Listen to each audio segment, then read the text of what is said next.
Assalamualaikum warahmatullahi wabarakatuh. Alhamdulillahi rabbil alamin. Ashhadu an la ilaha illallah wa ashhadu anna Muhammadar Rasulullah. Allahumma salli ala sayyidina Muhammad wa ala ali sayyidina Muhammad. Awwaludin ma'rifatullah, man arafa nafsahu faqad arafa rabbahu. Ilahi anta maqsudi wa ridhoka matlubi. A'tini mahabbataka ma'rifatika wal ma'rifatikal haq.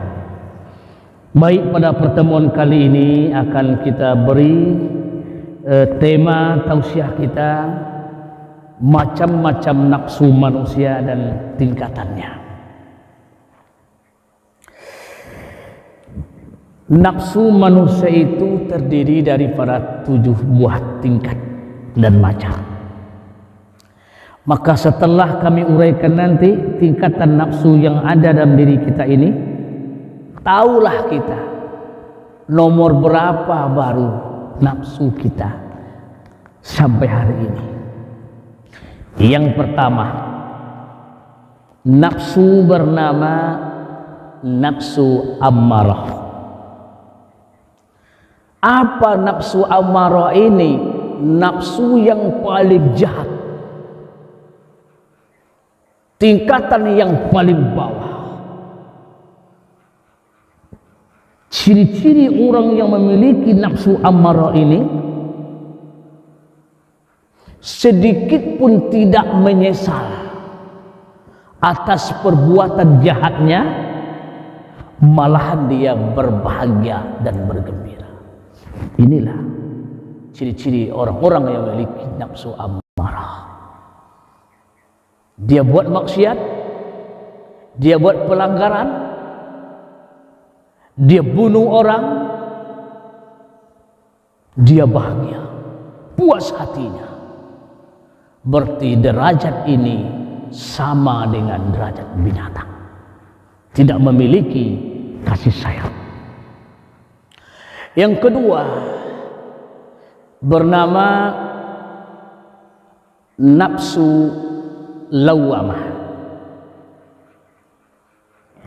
Nafsu lawamah itu sudah naik setingkat. Dia sudah mulai mengkritik dirinya, dia mulai menyalahkan dirinya. Satu contoh, dia meninggalkan sholat, tapi dia nepuk kepala. Masya Allah, sholat saya hari ini tinggal. Dia memaki-maki dirinya. Dia sudah merasa bersalah, merasa sudah berdosa, meninggalkan perbuatan perintah Allah Subhanahu wa taala, dan dia sudah mulai mengkritik dirinya. Berarti tingkatan lawamah ini sudah naik satu tingkat. Yang ketiga, nafsu mulhamah.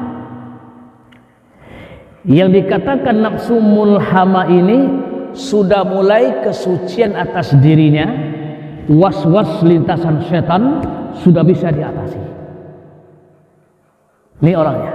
Di tingkatan ketiga ini yang disebut dengan mulhamah sudah mulai membersihkan dirinya, dan dia sudah mulai membersihkan atas dirinya lintasan-lintasan setan, dan dia tidak bisa menguasai dirinya, bahwa dia tidak ada terjumur lagi ke dalam kesesatan dan kesetanan. Dan orang-orang ini tidak sayang pada hartanya dan tidak cinta kepada dunia. Tuh yang nafsu yang ketiga. Sedangkan nafsu yang keempat, inilah yang dicari-cari oleh orang thariqat Naqsabandiyah, yaitu nafsu mutmainnah. Sebagaimana diterangkan oleh Allah Subhanahu wa taala dalam Al-Qur'anul Karim dalam surah Al-Fajr ayat 27. A'udzu billahi minasyaitonir rajim. Bismillahirrahmanirrahim. Ya ayyatuhan nafsul mutmainnah irji'i ila rabbiki radiyatan mardiyah fadkhuli fi ibadi wadkhuli jannati. Hei jiwa yang mutmainnah, irji'i, pulanglah, kembalilah kepada Rabbmu dalam keadaan ridho, lagi diridai Allah. fadkhuli fi ibadi, maka masuklah jiwa yang tenang ke dalam golongan hamba-hambaku. Wadkhuli jannati, dan masuklah ke dalam surgaku. Makanya nafsu yang keempat ini, siapa yang meraih sudah berhak mendapatkan surganya Allah Subhanahu wa taala. Dan nafsu mutmainnah ini sudah mendapat ridhonya Allah Subhanahu wa taala. Segala gerak-geriknya sudah mendapat ridho Allah Subhanahu wa taala. Semua kita mendapatkannya. Ada lagi nafsu yang kelima. Tingkatan yang kelima, nafsu radiyah. Apa itu nafsu radiyah? Nafsu radiyah ini mereka sudah mulai memiliki ketajaman hati. Mereka sudah diberi oleh Allah ketajaman hati. Sebagaimana dalam riwayat hadisnya Nabi Allah Muhammad sallallahu alaihi wasallam, ittaqu firasatal mu'min fa innahu yanzuru bi nurillah, bahwa orang yang nafsu radiyah ini diberi oleh firasat. Apa itu firasat? Bisa memandang, bisa melihat yang akan terjadi dengan nur Allah Subhanahu wa taala. Jadi firasat untuk orang beriman baru dimiliki oleh tingkatan nafsu yang kelima, yaitu radiyah, nafsu radiyah. Dan orang-orang radiyah ini tidak takut dengan balaknya Allah, tidak bergembira dengan nikmatnya Allah, dan mereka ini hati dan pikirannya bersahabat dengan Allah Subhanahu wa taala. Dan yang keenam, nafsu mardiyah. Nafsu mardiyah ini, saudara-saudaraku, dimiliki oleh para nabi dan para rasul, wali-wali Allah.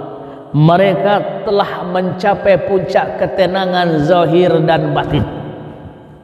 Hati dan pikirannya satu detik pun tidak luput kepada Allah, dan hatinya bercinta dengan Allah, dan dia tidak tahu lagi dengan dunia. Mereka betul-betul sudah bersahabat dengan Allah dan bercinta dengan Allah. Dan yang terakhir, saudara-saudariku yang pemirsa dimanapun Anda berada, inilah tingkatan yang terakhir yang disebut dengan nafsu kamilah. Nafsu kamilah ini adalah nafsu yang telah hampir sempurna, dan orang-orang yang memiliki nafsu kamilah ini jiwa raganya sudah ada di hadapan Allah Subhanahu wa taala. Dan mereka hari ini tak sayang lagi kepada dunia, tak peduli lagi dengan nafsu yang lain, karena sesungguhnya mereka telah dipenuhi oleh nur Allah. Nafsu mereka itu telah dipenuhi oleh nur Allah Subhanahu wa taala. Maka mereka inilah yang disebut dengan para nabi dan anbiya, memiliki nafsu yang tertinggi. Dan mereka nafsu yang kamilah ini ridho dan rela atas keputusan Allah apapun yang terjadi pada dirinya. Inilah setakat dulu 7 tingkatan nafsu manusia. Dengan satu persatu yang kami uraikan tadi, nomor berapa kita? Insyaallah akan kita sambung kembali. Subhanaka Allahumma wa bihamdik, asyhadu an la ilaha illa anta, astaghfiruka wa atubu ilaik. Wassalamualaikum warahmatullahi wabarakatuh.